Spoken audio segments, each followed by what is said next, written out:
Okay, here we go. So we're here, and there'll be people coming to join us in a minute. Right now, there's 4 of us, and then it will begin. We've had over 1,870 people sign up for this. So no pressure for us. We're just going to pretend that no one else is here. I'm going to talk for a minute to the 3 of you, and then as people join, we'll actually begin fully in a moment. So for me, life is something that's created. I have this distinction I like to live into, that most people live in a life that is responded to instead of a life that is created. They are reactive instead of creative. And we can be creative as in writing an article, creating a video, writing a book, drawing a picture. We could be creative how we play with our kids, how we run a business. But life too can be created. Life too can be created. Great. I see people coming in live. That's great. I'm chatting to the 3 amazing women who are going to be joining me today and working with me, and I'm glad to see everyone's coming in. And I'm sharing right now this distinction of a creative life versus a reactive life. And my intention today is to help us create 2019. And if any of you saw the Facebook post that I put up a couple of days ago, I said, let's create 2020. And then I said, oh, it's not a typo. The only way to create an amazing 2020 is create an amazing 2019. Because the next year of our lives is the prelude to the year after, and the year after that, and the year after that. So we're creating an amazing 2020 right now. And I love that. It's just the number 2020 it sounds so nice. It seems so far off, and now it's in a year's time, with the year 2020. So let's begin. And I want to begin with a story. So let me tell you a little story. And the story goes like this. A client and her high-performing coach are on a camping trip. In the middle of the night, the client nudges her coach awake and says, "Hey, coach, look up at the sky and tell me, what do you see?" "Well," says the coach, "I see millions of stars, my dear client." And the client says, "Well, what do you infer from those stars?" "Okay," says the highly educated coach with a very confident smile, "I infer a number of things. Astronomically, I observe that there are millions of galaxies and billions of stars and planets. Astrologically, I observe that Saturn is in Leo. Horologically, I deduce that the time is approximately 3:15. Meteorologically, I deduce that the weather will be fine and clear. And theological, I see that God is all-powerful and humans are small and insignificant. What about you, my dear client?" "Well, coach," she replies, "it appears that someone has stolen our tent." We can get so focused on the big picture in life that we forget to get present to what's in front of us right here and right now. And the problem with getting focused on the big picture is that we miss what's really important. Let me share this image. Here we go. Okay. Most people are living into a default future. Maybe if you play an interesting game, the line isn't horizontal, it's tipped up ever so slightly like their default future. Next year will be ever so slightly better than the year before, and ever so slightly the year after. But we can predict what your future is going to be based upon your past. We can extrapolate backwards and extrapolate forwards and see what's going on. That's a default future, and we're living into it every single day, every single action at a time. But today is about a created future. Let's create our future together.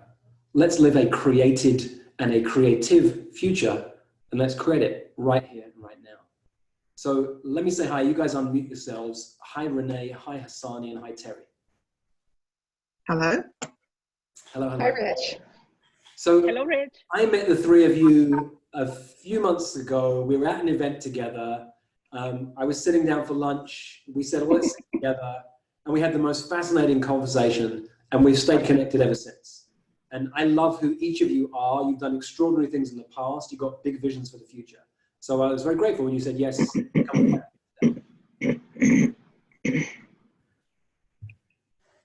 You up for playing? Sure. Yes. Are you able to put aside that there could be 1,870 people watching us live? Sure.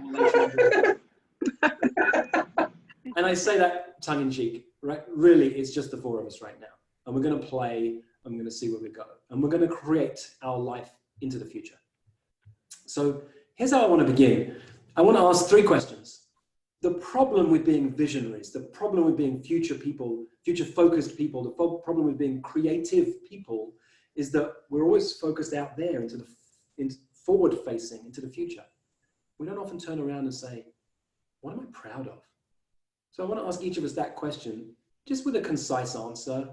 What are you proud of? You know what I'm proud of? We've just gone over 50,000 books sold this year. And what I'm really proud of beyond that is that I did the maths this morning. I said, well, if each of those readers coaches just 20 people, many of them will coach a lot more, but let's say every reader coaches 20 people. That means that book has impacted 1 million lives. That's what I'm proud of. What's one thing that each of you are proud of from this year? Renee, let me come to you first. What's one thing that you're proud of? And it can be the tiniest of things, by the way. It doesn't have to be big. The tiniest of things. For me, for 2018, it was letting go of the notion of doing the logical, normal thing. So I quit my full-time job and acknowledged to myself that that structure was no longer serving me. And that, for me, was my biggest accomplishment this year. I took the jump, and I'm on that journey now. I love it. I love it. And I'm proud of you because I know for me, I had to get fired. I don't know if I would ever have been bold enough to take that jump. I'm really in admiration. Hassani, how about you? What are you proud of from this year?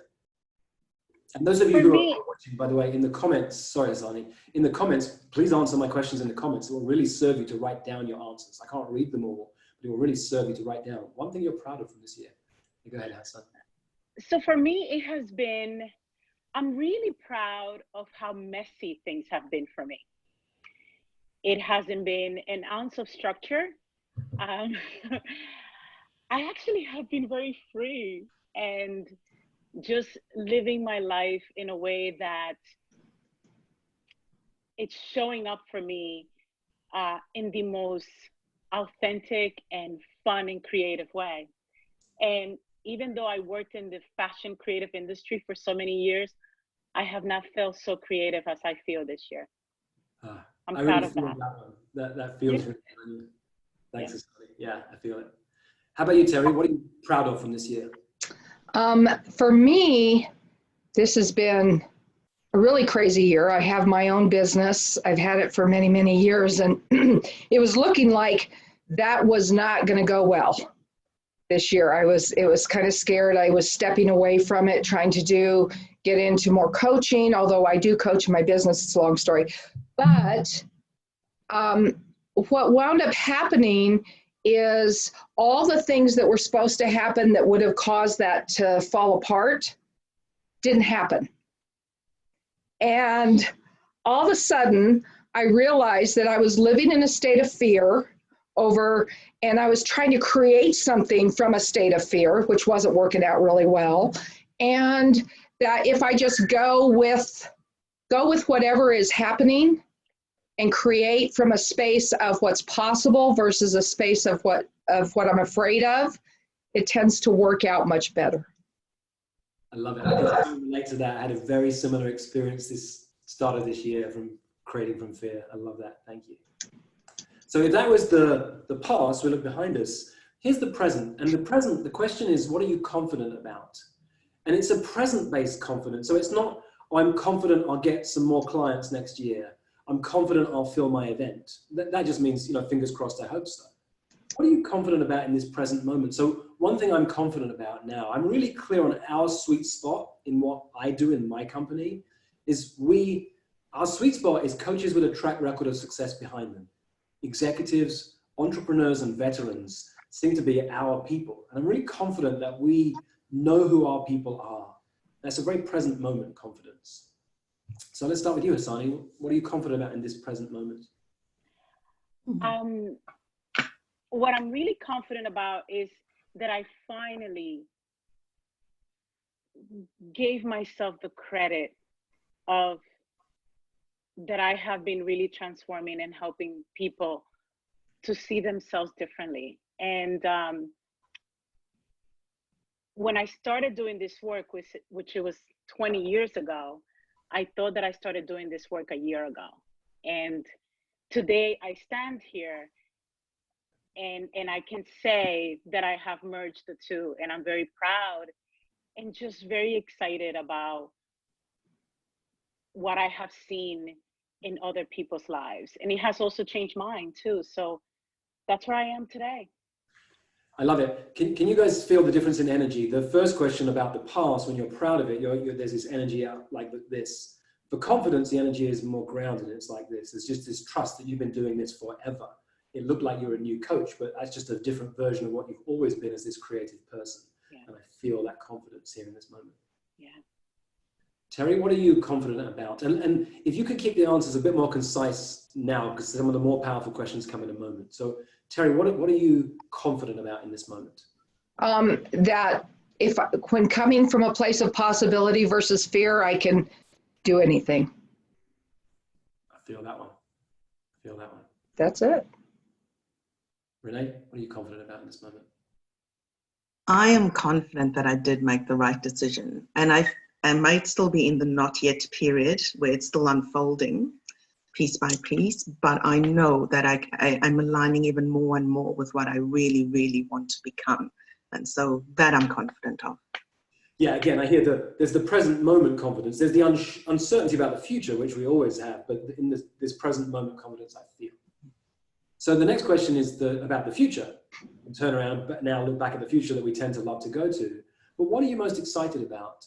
So for me, that one is, I realized we've done over 20 intensives in the last few years. And I made a commitment to never do the same thing twice. I've played with having different names for intensives. We did the Confident Woman Intensive, the Independence Intensive, and all sorts of things. What I'm excited about is that in April, we're going to a new venue. We're going to be in San Diego. We've got a completely new focus and completely new way of doing things at this next intensive. I'm really excited about it. I have a lot of energy and excitement about that one. So Terry, let's start with you this time. What are you excited about what's coming?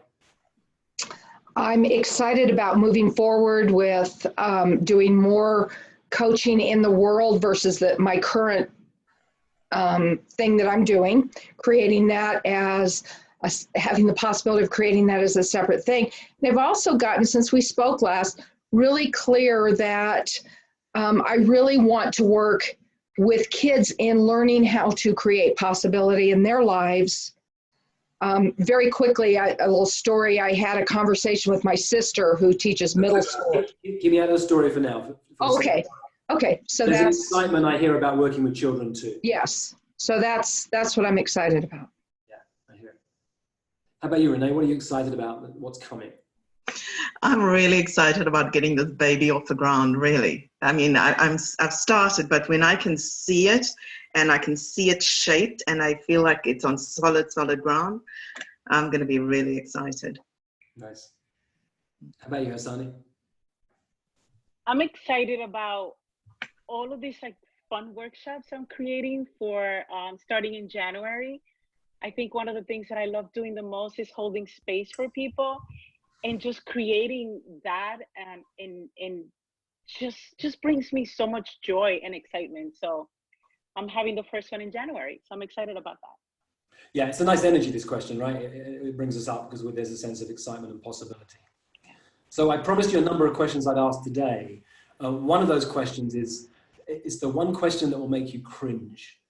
So the question that makes me cringe is focused on déjà vu goals. So a déjà vu goal is that goal that's on your list for next year, but it was on your list this year, and it was on the list the year before, and the year before that, and the year before that, and the year before that. So if I was going to be honest about a déjà vu goal, I don't want to say this one, but it's around my body. Like I'd have a 6-pack stomach by now, right? And my body fat would be down under 15%. Like that's been on the list for years, and it's never happened. So it's like, what's the point of having it on my list? I've either got to put it on the list again next year, but create some structure to make that happen, or take it off the list. So I realized I didn't want to say that one out loud, but it's true. That's been it's a deja vu goal. It makes you cringe, right? So Renee, what's a deja vu goal for you? Oh gosh, you came to me first, Rich.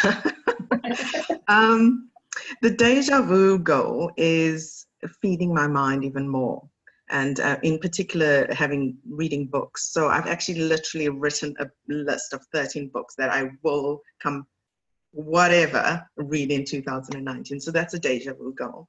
So you've already gone into, like, it's still on the list for next year. So let's hold off yet putting 13 books on the list for next year. Come back to this moment. The deja vu goal is that those particular 13 books you'd have read, or that I would read more? What's the actual Read deja vu? more. I always have plans to read this much, and then I read this much, squeezing it in my time. And I guess, yeah, that's my deja vu goal.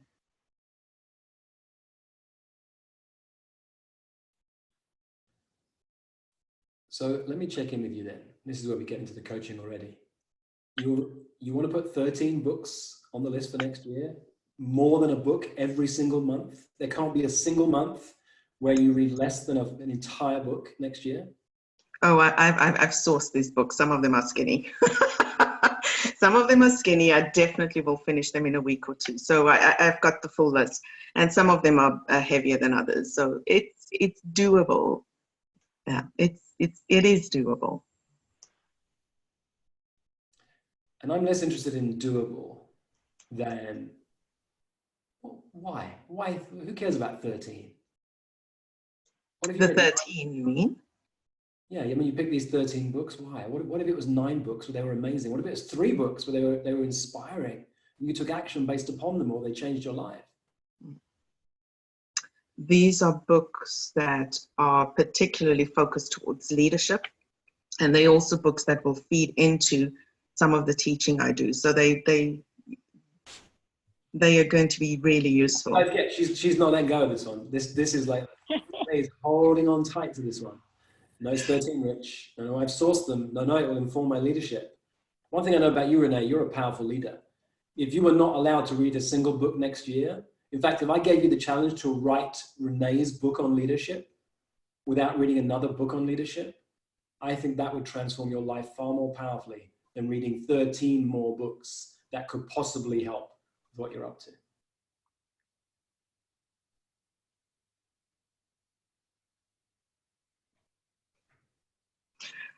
That's a challenge. I'll do what I call, I'll take you off the hot seat. And what happens now is that she gets to simmer and sit with that one. All right, Hassani, a deja vu goal. What's a deja vu goal for you? So very similar to what you were saying for me is I always wanted to work with weights and be really strong. And I have, ran marathons and all of that stuff, but I've always been afraid to sort of tackle that. And every year that comes, it's like, oh, I was going to do it this year.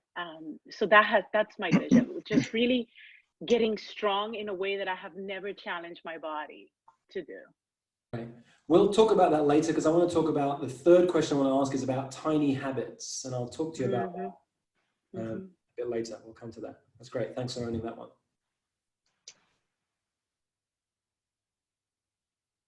Why is that? Why? Because you strike me as a strong, no, I know you are a strong woman. You are strong from the inside out, right?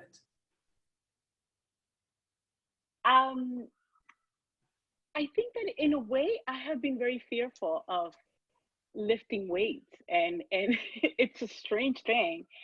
Somewhere I have a very sort of limiting belief around that I'm going to get bulky or I don't know what it is, but I always see other women looking so strong, when they lift weights and they treat their bodies, and they work out in a way that I have never embraced. And I see it and I admire it so much. And I'm like, I can do that, but I never get around to do that. Then I end up running another marathon. So it's weird. It's like a weird fear that I have. It's not weird. It makes sense. One of the things that I wasn't going to come onto it today, but a great tool for all of us to have is what I call a what scares me list. Imagine Make a list of all your fears. I did that 2 years ago and I shared it with my assistant and I said, your job is to help me tackle each of these fears. And number one on the list was, I'd wanted to do boxing for years, but I was afraid of it. I'd never boxed. I'd done martial arts, but not boxing, and it was scary. Right. And I showed her this list. The next morning she texted me and said, tomorrow at 5 a.m., you've got your first boxing class around the corner at this gym. And I boxed that year. I want to go back to it this year. And it turns out it wasn't as scary as I thought. I mean, I haven't been in the ring. I'm not intending to do that, but boxing was more fun than I realized. Yeah. And so there's a thought for you, Hasani. Make a list of all the things that scare you, and see what happens with that. Yeah, lifting things and putting them down it is. Terry, what about you?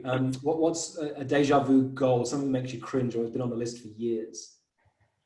Well, thank you, Renee and Hasani, because all of a sudden my mind was going in a lot of different directions listening to you guys.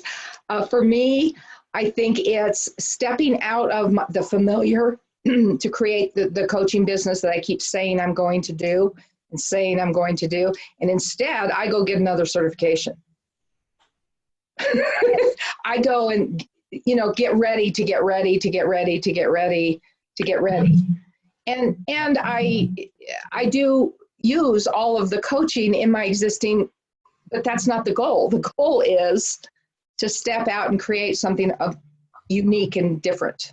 Yeah, this is the premise actually of the Prosperous Coach book. Most Yes. coaches do this. They're afraid of getting clients. They're afraid of selling. So they get more and more qualifications, more and more certifications, more and more training, more and more books, and they don't put it into practice. And getting one client, you'll learn more than all the even more certifications. Terry, I want to put you on a certification ban for 2019. Yes, I know we talked about that before.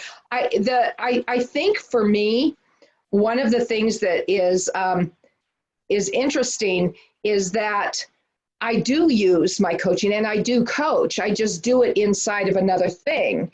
And so it's very easy for me to say, yeah, but I do have clients. I am doing this, but they're not coming to me for that purpose. They're getting it. So Yes. I'm giving away my coaching when I really want to create that as my income, my sole source of income. No, you don't. Okay. And the reason I can say with confidence, no, you don't, because if you really wanted to, you would have done it. You're right. See, what I know about Terry, for those of you who are watching, Terry has run a dance school for years, teaches people how to dance, particularly couple and it's such a powerful way to bring people into connection and into relationship. You've built this business for years. It's incredible what you've done. And you bring coaching in as one of the skills that is used as a teacher. It's amazing what you do. So you're a woman who is not afraid to do things that would scare most people. And if you're not doing this, it means that you don't yet want to enough. You just say you want to. That's quite possible. And part of it too, I think, for my wanting to, is I have real concerns about my physical ability to continue doing this. So that's a real thing. Yep, and when your desire to build a professional coaching practice is stronger than your desire to stay in the safety of the world you're in, things will happen. Yes. So some of the questions today, we'll explore that with you. But I really honor you for what you've done and what you've created in your business, Terry. I know what a confident, powerful person you are. And when you're ready to have private coaching clients, it won't be difficult. It'll be easier than you think. It'll be like me going to a boxing class. It will be much easier than you think. All right, so this relates to that. The second question I've got for everyone is around, well, let's say the question is, what's the one thing that you need to avoid at all costs? So the story behind this is Warren Buffett, one of the wealthiest men on the planet, was talking to his pilot one day. And he said to his pilot, "You've worked for me for 10 years. I'm really sorry. Like, you're still in the same job you were in 10 years ago. Like, I'd love to help you with your dreams and your visions for the future. Would you like that?" And the pilot said, "Oh my gosh, yes, please." So Buffett says to him, "Go away and make a list of the 25 things you want to accomplish in your life." A couple of days later, the pilot comes back and, "Here's my list, 25 things I want to accomplish in my life." And then Buffett says, "Well, what are the top 5? Out of this 25, what are the top 5 things on your list?" And the pilot identifies 5 of them, circles them, so these are my top 5. And Buffett says, "Well, what about the other 20? What are you going to do about them?" And he says, well, I'll work on them in my spare time, on weekends and evenings. That's when I'll work on the other 20. And Buffett says, no, that's your mistake. Those other 20 things just became your avoid at all costs list. So it's very powerful to think about what's on your avoid at all costs list.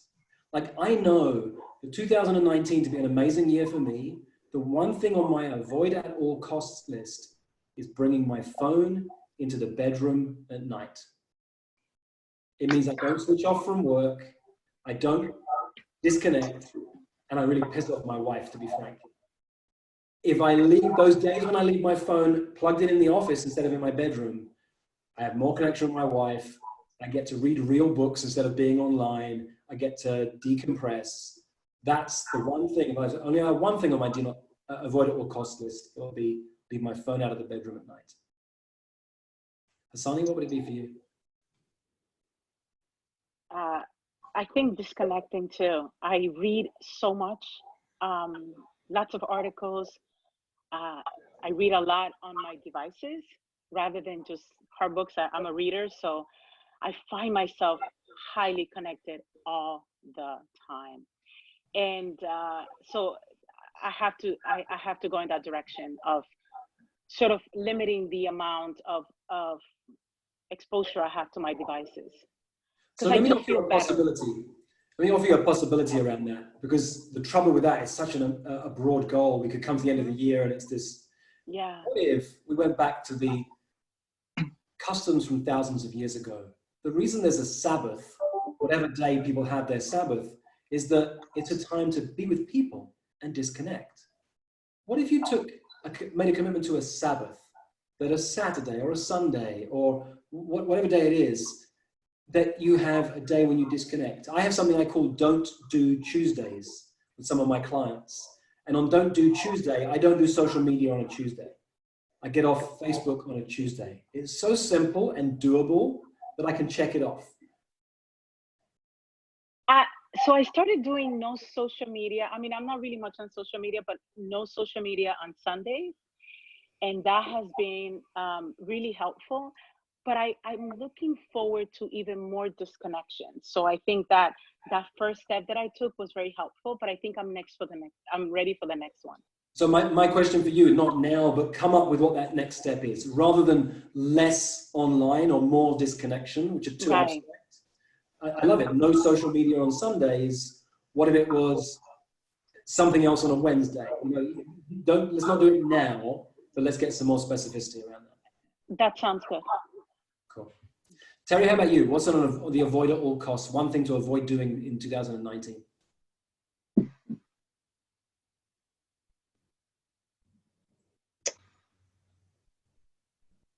I don't know how to voice it other than I'm a people pleaser. I allow other people to get in the way of, and they're not getting in the way. I allow them to intrude on my schedule.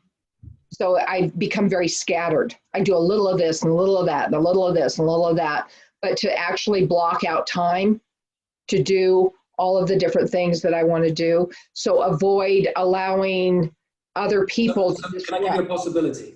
Okay. Turn it into an avoid at all costs. I don't say yes to anyone without sleeping on it first. So any request for anything next year, you say, hey, you know, I've made a commitment to myself, or I made a commitment to my coach, if you like, that if anyone asks me to do anything, even if it's really exciting, actually, especially if it feels really exciting, I promise myself that I'll sleep on it. Tomorrow morning when I wake up, I'll be in touch with you. And if it's exciting enough for me, or it feels like a fit, it'll be a yes. And if it's a no, that's okay too. But I'll let you know. And sometimes I say 24 hours, sometimes I say 48 hours.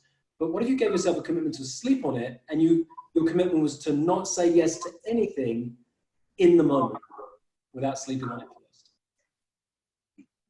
first? Yeah, part of the issue is I have a staff. And if a staff member calls in sick, it generally messes with my schedule because I have to go take their clients. I have to go do and if I don't, the studio suffers, the business suffers. Yeah, so I definitely, the bigger things. Let me play with you around that one. I'm sorry. Because of the length of our call today, I'm going to jump in a bit sharper than I would do normally. I'm going to challenge your truth around that. Okay. I'm going to say, what if for the next year you played with the idea that I'm not allowed to take anyone's sessions? Doesn't matter if they're sick, something happened, I'm not allowed to. And if that was your default, rather than my default is I have to, there's no one else, your default is I'm not allowed to, and then you see what happens. And you're like, oh, I might break my rule and I'll do it today. But if you come from a place of I'm not allowed to, you're going to start to create a new kind of business where other people are trained to do that instead of you, for example. Okay. And no money is lost, and none of your time is lost. I'll play with that. Cool. Yeah, I'm stirring possibilities for you rather than to kind of create solutions for you guys at this moment. Renee, what would be on your avoid at all costs list? Sort of similar to Terry, not spending time on conversations and relationships and people who aren't positive, building me up, feeding me, you know, and building me up and have my interests at heart and helping me to go in the direction I want to go. So I've got an exercise for you. I want you to grab a piece of paper and draw a line down the center. Yes. And Now? Right now or in the future? Okay. Line down the center. On the left, you write things that fill me with energy. And on the right, things that drain me of energy. Yeah. This one exercise, if you did this with your clients and nothing else for an entire year, your clients would have an amazing life and accomplish amazing things. What drains me of energy, so what fills me of energy on the left, what drains me of energy on the right. And that's people, places, things, habits. Make that list, Renee, not now, but make that list. And then one at a time, go to the things that drain you of energy and find a way to either remove them or turn them into something that fills you with energy. It will transform your life, that one exercise. There are so many things for each of you right now that are so close that you can't see them because you don't have enough energy. We don't have much energy, our vision goes like this. And you take those things off your list one at a time that are draining you of energy, your vision expands. And so something that was just here outside of your vision, now you see an opportunity, a connection, a relationship that's going to transform your world in the year ahead. I have been doing that a little bit this year. I've been slowly stripping away. So, you know what I want to do in this moment? I want to say thank you to the three of you. I want to give you guys a gift for 2019 for taking this risk and being this vulnerable with me. I really appreciate that you're willing to do this. Because remember, there's 1,800 people watching us right now. Really bold and brave. So I really wanted to say thank you and acknowledge you. What I'd like to gift you is a ticket to the intensive that I'm excited about for next year in April. So come and join me here in California. We're going to be down in San Diego in April. And I want to talk for a minute about why I'm excited about this. And after I can see your faces on it, it's awesome. After I talk about this for a couple of minutes, I want to go through two more questions I think are going to make a big difference for us. One is the tiny habit, the idea of tiny habits. And the last one is a single word. What's a single word that's going to make a massive difference for you in the year ahead? So let me tell you about that intensive and why I'm excited, because it's different to anything we've ever done before. I've turned it from a 4-day intensive into a 5-month experience.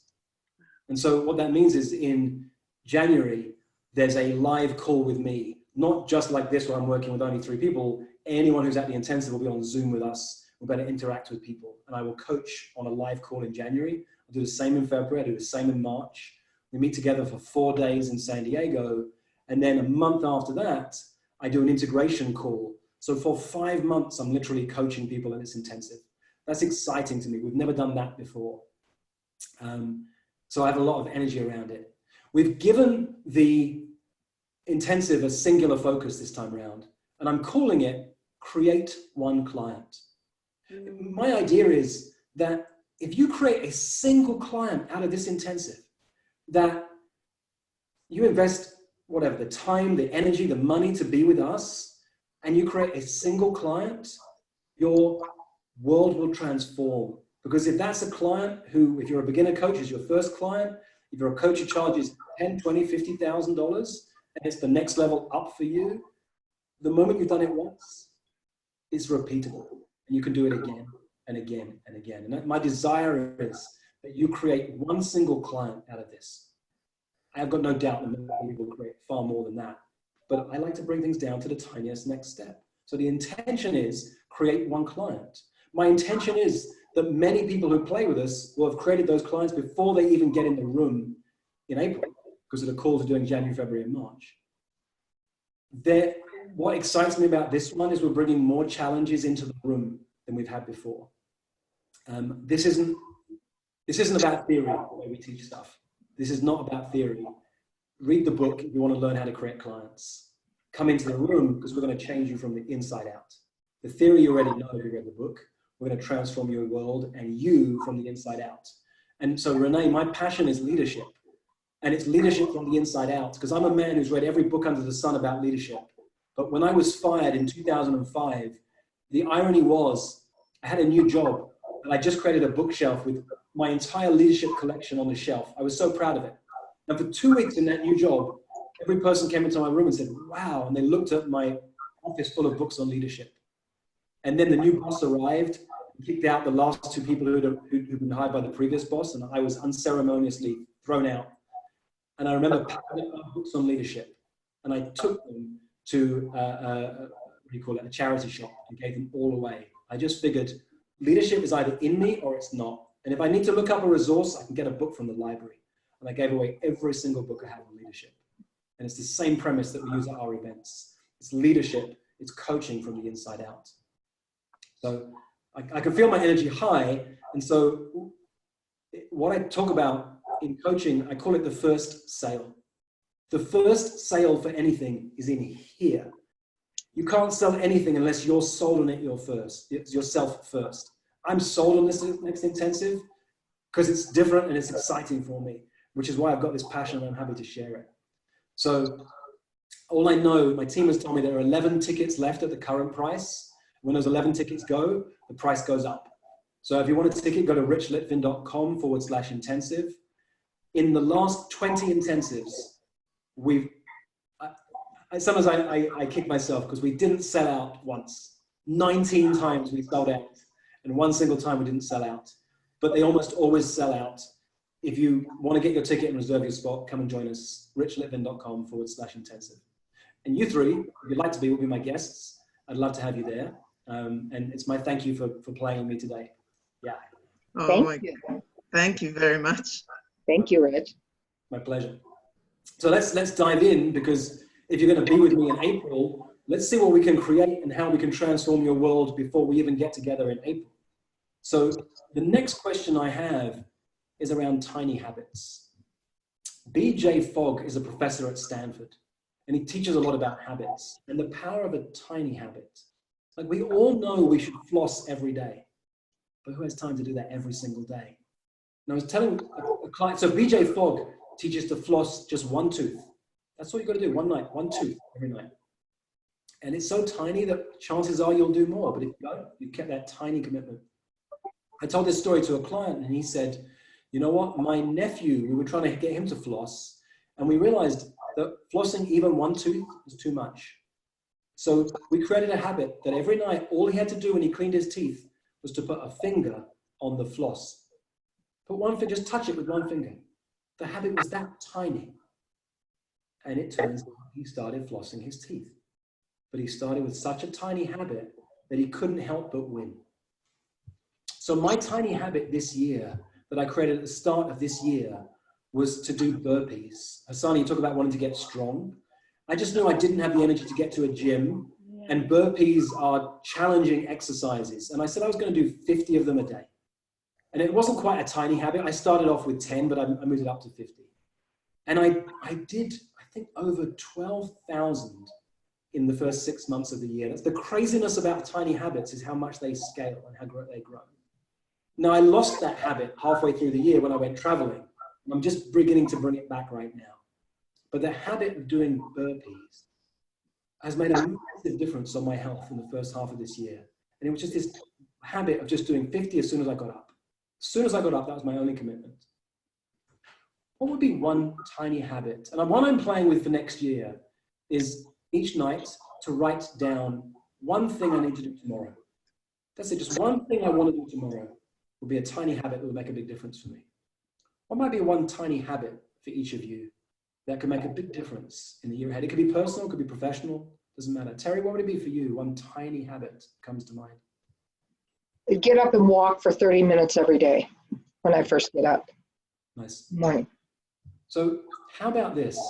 To turn it into a tiny habit, how about my commitment is to get up, put on my walking shoes, stand on the front doorstep and close the door behind me. Okay.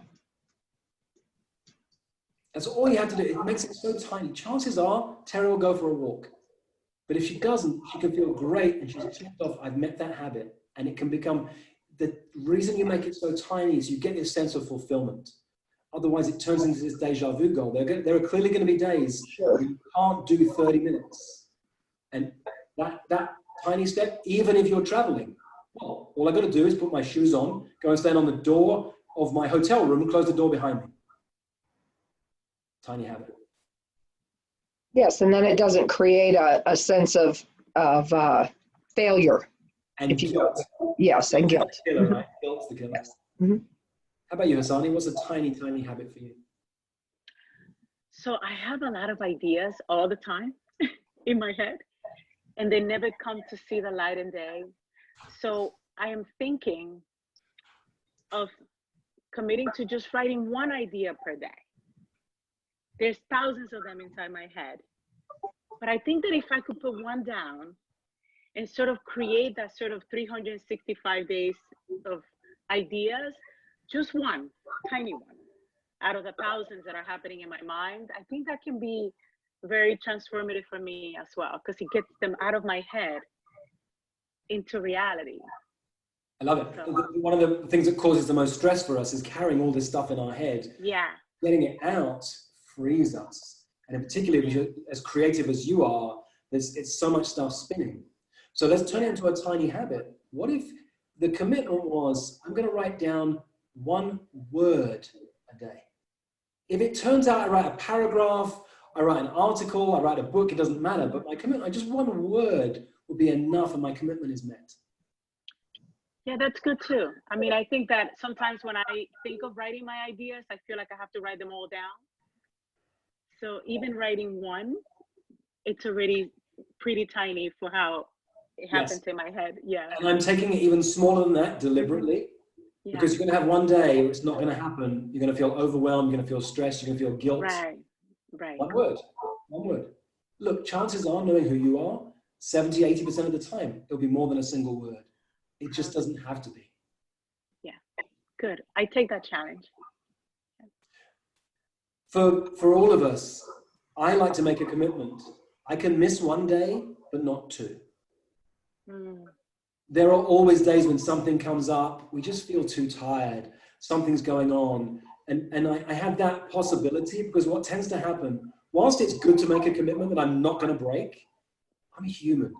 And it's better for me to acknowledge that now. So I can miss a day, but not two in a row. Not two in a row. Renee, how about you? What's one tiny habit that might really serve you in 2019? I think honoring the time that I always schedule. First thing in the morning when I wake up is to just have that space and the time to just take it all in. I mean, I am a Christian myself, so I usually have a Bible verse that I read as well. But what happens is when I've got a really busy day, then I just think, oh, I just need to get on with it. I need to get ready. And sometimes I don't do that. And usually that is the period that really grounds me. It keeps me focused during the day. So I guess the tiny habit is honoring that and just not compromising on it and just sticking to it. The first thing. Can I help you turn it into a tiny habit? What if your habit was that all I need to do is to put my hand on my Bible for 1 second and take a breath? If it turns out there's time to read a passage, that's great. But if I put my hand on my Bible, it connects me with who I am and what's meaningful to me, and I take a single breath. What if that was the tiniest habit you could create around that? I think it's the timing. If I shift it from the morning to the afternoon, it doesn't work as well. And I think it's about honoring that morning time rather than shifting it to another time of the day. If I take that time to just sit, I'm going to try that, Rich, and just make myself sit down. Okay, great. So again, instead of I have to read a passage from the Bible, my commitment is to sit in my chair for a moment. If it turns out I read, that's great. If all I do is sit for a moment and breathe, one breath, my commitment is met. The power of making it that tiny is it's achievable. And then you build up this string of daily achievements. I can do that. All right. So here's the next one. What's the one word that would transform everything for you in 2019? So I was playing with this one. I'm not a resolution guy. New Year's resolutions don't work. Otherwise, all the people, go to a gym in January and it's packed, and in February it's empty. We know New Year's resolutions don't work. I like to have a theme, and I've played with having a single word. So I was looking at myself and realizing that I'm always on. I learned this as a kid. I learned to achieve and to accomplish things. I was always on. So working is my default. And I thought, well, what's the opposite of work? It's play. What if play was my word in 2019? Well, what's play about? Play is about movement. It's about connection. Well, if I was moving more, that's great for my body. If I was connecting more, that's always great for how I build my business. My business plan for 12 years has been, I had a one-line business plan, meet fun and interesting people. And what if I played more with my kids and I had a sense of play about business? So I'm owning a single word for next year, and it's the word play. And then I realized play is an abstraction. To make it real, doable, something for me, it's playful. And it's being playful. So the word playful is really sitting with me for the year ahead. If you're going to pick a single word for the year ahead, and we might not nail it in this moment, but let's see. Hassani, what might your word be? I say connection. And let me tell you why. So I have worked surrounded by people, and it really fills me to be around people. I love being around people. I love meeting new people. I love just working with people. And being at home and working from home, doing this work has isolated me a lot. I'm kind of lonely. I mean, I have great friends. I have my husband and my family, but I miss connection. I miss being out and just working in a team. I really miss it from the bottom of my heart. And so I'm gonna make a massive effort to come back to something that brings me joy, which is being around people. Nice, I love it. Let's turn it from an abstraction into something more like a doing word. So if it wasn't connection but connect, yes, then you know what to do. Oh, I have to connect today. I just caught out the corner of my eye the thread goes up fast, so I'm not paying much attention to it, but I see some of the things. I saw somebody wrote visibility. Well, what if it was visible? Or what if it was the word seen instead of visibility? Because then you can ask, have I been seen today? Rather than am I visible is too much of an abstraction. So there's a thought for those of you guys in the chat. All right, let's go to Renee next. What might a word be for you for the year ahead? Mine was connect too, but for different reasons. Great. Mine is more just get out there, talk, connects with people, make connections. So and it's my challenge for 2019 and going forward is get out there, talk, network, but not network in the terms of strategic, just talk, connect. Yeah, I wasn't kidding. I joke sometimes, I'm an accidental entrepreneur.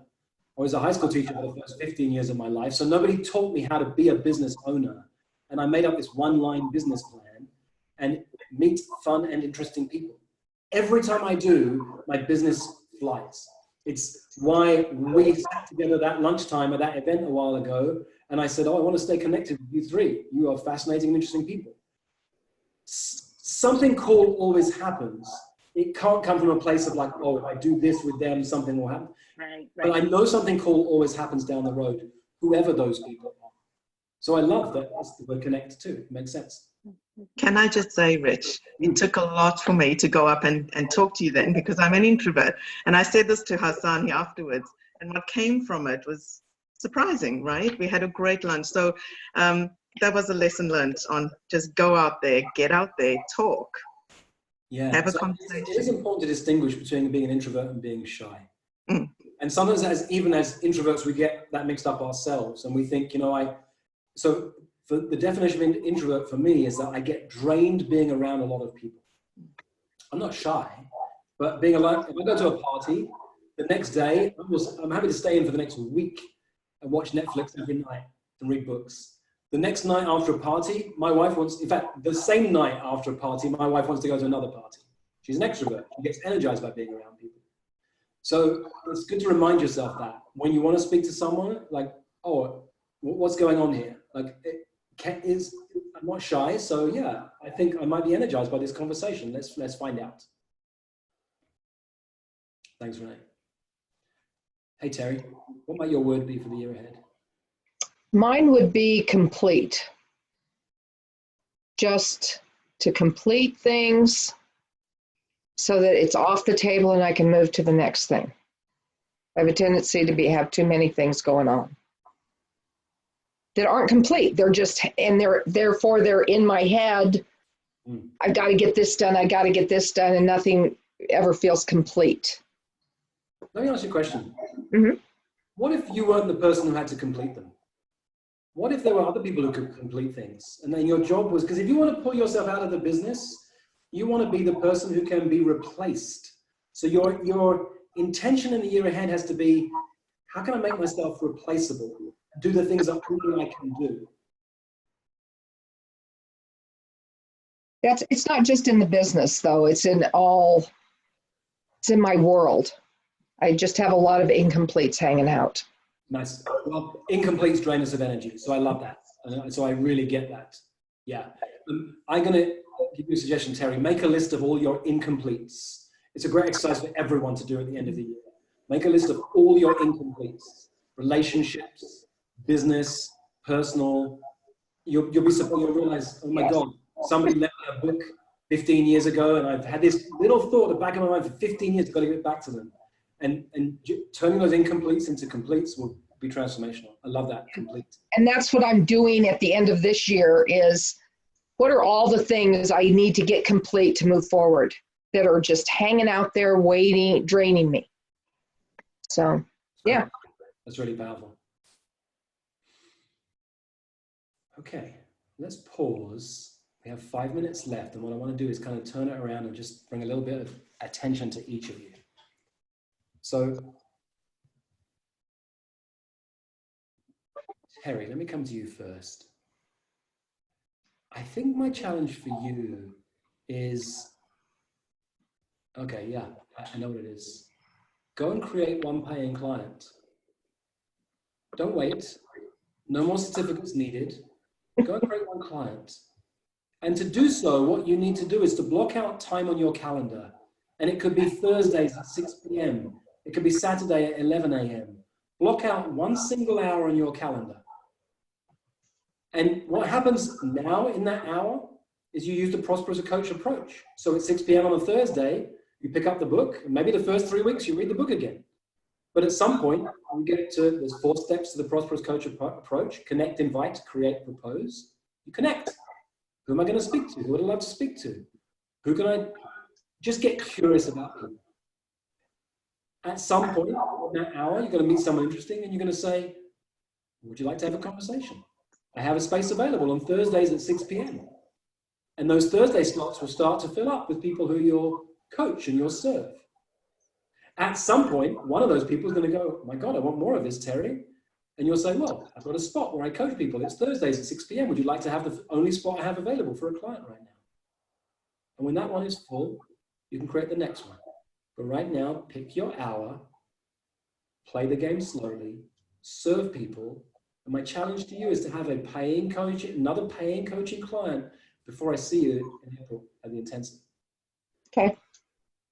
I accept. Nice. Cool. All right. Renee, I got a really edgy challenge for you right now.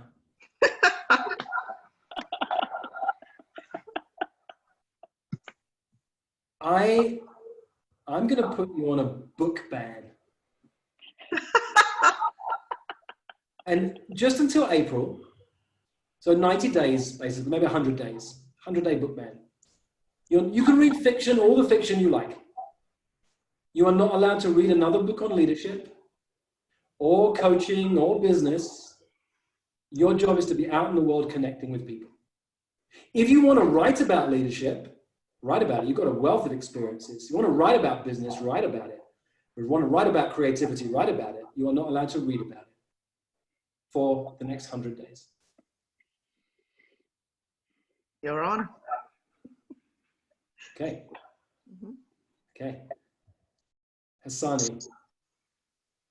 I had a client, Hassani, who carried a lot of weight. I never coached her around her weight. She carried a lot of weight. And she came to me once and said, Rich, I was at the gym last night and I was doing weight training. And I had this insight that blew my mind. She said, I realized I've always been heavy because I didn't think I was strong. And I've realized I'm just strong. It's who I am. It was an interesting insight. We didn't talk about it any more than that. I didn't see her for 3 months, but the next time I bumped into her, she'd lost all this weight. And that story came to me. It's almost the opposite of your story, right? There's something about you that has a story about that you're not strong. And yeah, we know that you are. Right? You're a strong woman. I get that from the time we spent together. I know from your stories that where the truth of that is. And I wonder what would happen is if, for the next 100 days, until we meet in April, you did something to get stronger each day. Or each week. Let's make it a little bit less edgy for you. It doesn't mean you have to go to the gym. It doesn't mean you have to start weight training. What if you did one thing to get stronger each day?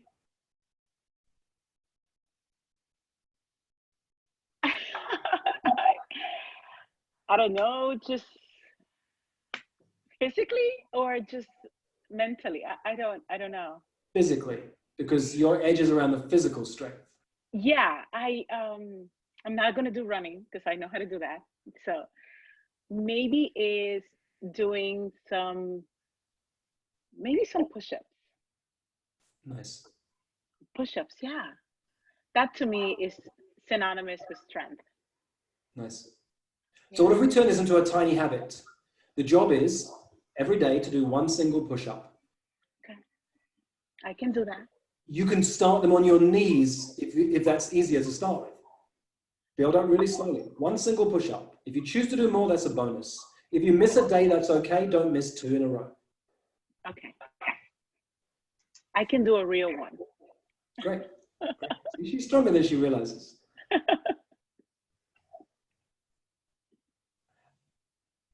This is the game I love to play with people. I had an insight, you guys, earlier this year that I've spent the last 3 years immersing myself in business, doing the things I think you're supposed to do when you run a business. And I was tired and I was drained and I wasn't excited anymore. And I said to my team, you know what? I've forgotten my own one-line business plan. I need fun and interesting people.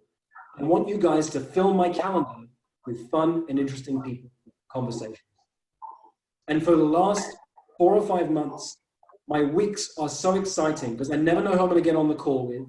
There are people from our community sometimes, there are people from outside the community other times, and I'm doing this. And it's so fun and energizing for me. So I'm grateful that you said yes to being with me. I'm grateful to all of you who've been here. I see all the chatting going on. I wish I could have be a fly on the wall on what you guys have been doing. Come and join us at the intensive in April. richlitvit.com/intensive. Like I said, the team said there's 11 tickets left before the price goes up. And we've sold out every single time over the last 20 times bar once. So come join us. We'll be in San Diego. It's going to be fun. It sounds like you guys are going to join me too. I'm excited about that. For now, I leave it to you guys. Have an amazing holiday period. And I will see you in 2019. Thank you very much, Rich. Rich. My pleasure. Thank you, all of you. Bye, everyone. Bye. Bye.